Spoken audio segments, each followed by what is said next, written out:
जी नाज़रीन, शिकारपुर में अहम ख़बर आहे जे गांव सां शेयर कयूं पिया। तालुके खानपुर जी यूसी पीरबख्श सुजरा जी बल्दियाती इलेक्शन के हवाले से सीशन कोर्ट शिकारपुर में हलंदड़ केस जो फ़ैसिलो अदालत सगोरी जतोई जेयू एता जे कामयाब उहदेदारनि के हक़ में ॾेई छॾियो आहे।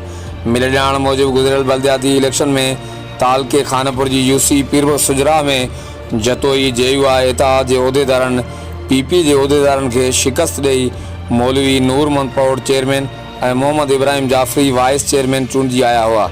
बल्दियाती इलेक्शन में हारजी वियल पीपी उहदेदारनि तरफां चेयरमैन और वाइस चेयरमैन की चूंड विढ़ंदड़ उहदेदारनि कुर्बान अली सुमरो और गुलशेर अमन जाफरी पीरबख्श सुजरा जी गुज़िरियल बल्दियाती इलेक्शन जो चूंड नतीजो सीशन कोर्ट शिकारपुर में चैलेंज किया हो। काफ़ी महीना केस हलण बाद सीशन कोर्ट शिकारपुर की अदालत सगोरी जेयू ऐं जतोई इताद जे नामज़द कामयाब उहदेदारनि के हक़ में फ़ैसिलो ॾेई छॾियो आहे।